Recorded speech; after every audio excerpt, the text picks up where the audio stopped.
रामचरितमानस विवाद का दायरा लगातार बढ़ता जा रहा है। हमारे साथ बात करने के लिए मौजूद हैं बीजेपी के वरिष्ठ नेता और राज्यसभा सांसद हरनाथ सिंह यादव। सर, जिस तरह से अखिलेश यादव, स्वामी प्रसाद मौर्य, योगी जी भी इस पूरे मामले में उनका बयान आया है और अब मायावती जी का भी बयान आ गया कल, आपको लगता है कि इस पूरे विवाद में दोनों विपक्षी पार्टियां अपनी जमीन तलाश रही हैं? अखिलेश यादव किसे साधने को तैयार हैं, किसे साधना चाहते हैं? देखिए, दुनिया के अंदर भारत एकमात्र ऐसा देश है जहां धर्म की आड़ में लोग राजनीति करने की कोशिश कर रहे हैं। दुनिया में कोई ऐसा देश नहीं है जो अपने धार्मिक ग्रंथों के ऊपर, अपनी आस्था और श्रद्धा के केंद्रों के ऊपर आक्रमण करता हो। और वो हमको जो अभिव्यक्ति की आज़ादी का अधिकार जो मिला हुआ है, उसका ये दुरुपयोग है। कोई पवित्र भगवत गीता को जिहादी बताता है। पिछले दिन कांग्रेस के बड़े नेता ने ये बोला था। आज रामचरितमानस के ऊपर आक्रमण हो रहा है।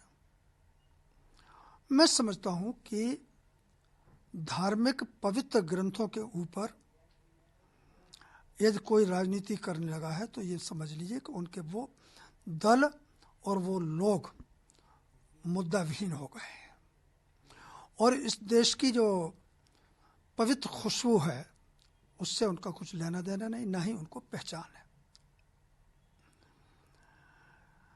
रामायण, रामचरितमानस और भगवत गीता,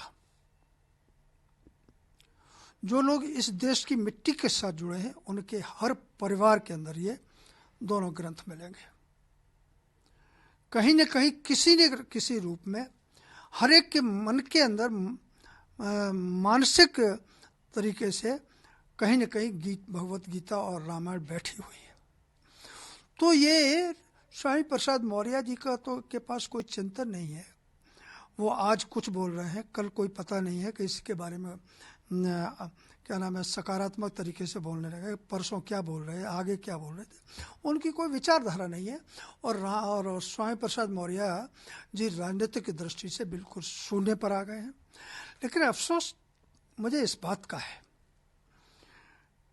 कि समाजवादी पार्टी के अध्यक्ष श्री अखिलेश यादव जी, जो अपने को डॉक्टर लोहिया जी का अनुयायी बताते हैं, उनसे उन्हें सीख लेनी चाहिए, उनसे उन्हें प्रेरणा लेना चाहिए। डॉक्टर लोहिया जी ने तो चित्रकूट के अंदर रामायण मेला प्रारंभ किया और दुनिया और हिंदुस्तान के अंदर क्या पूरी दुनिया के अंदर एक ही, मेरी जानकारी के अनुसार एक ही स्थान है जहाँ रामायण मेला लगता है, बड़े जोर शोर से लगता है।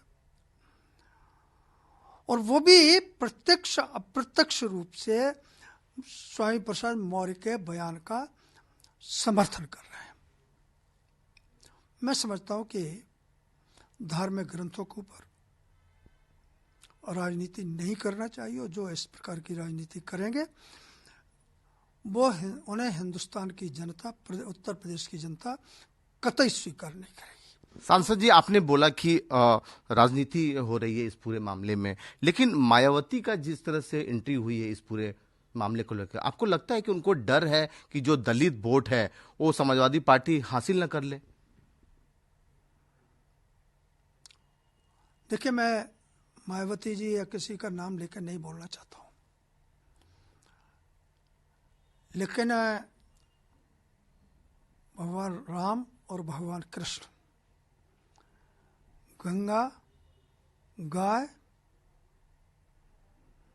ये हिंदुस्तान की बहुत बड़ी पूंजी है। आम नागरिक के दिलों में ये समाये हुए हैं और आज की तारीख में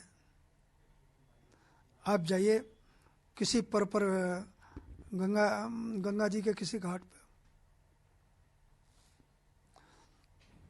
तो आपको सर्वाधिक अनुसूचित और पिछड़े वर्ग जिनको कहा जाता है, वंचित समाज के लोग कहे जाते हैं, वही वहां ज्यादा पूजा पाठ करते हुए दिखाई देंगे। मैं ये कह करके कोई दूसरे समाज के बारे में कोई अन्यथा नहीं बोलना चाहता हूं।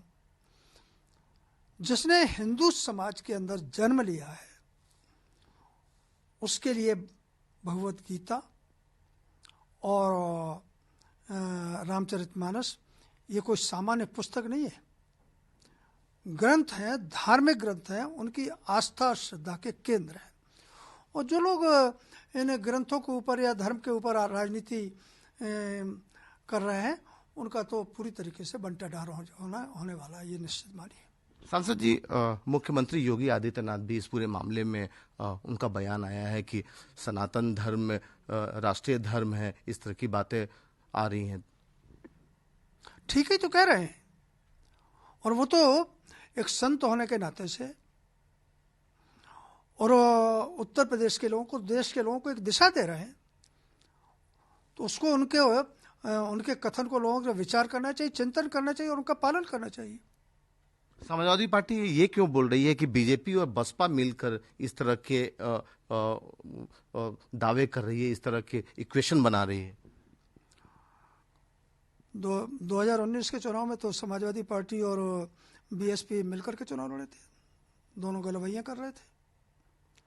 तो और भारतीय जनता पार्टी का उत्तर प्रदेश को, देश को एक मजबूत देश और प्रदेश बनाने का एक अपना एजेंडा है। हम प्रत्येक क्षेत्र के अंदर आगे बढ़ रहे हैं और इसका दुनिया जो है हमारे इस बात का लोहा मान रही है। तो इस प्रकार की अनर्गल बातें हैं, उनमें मैं नहीं पढ़ना चाहता। आपसे बात करने के लिए शुक्रिया। कैमरा पर्सन राहुल के साथ पुष्कल, भारत समाचार।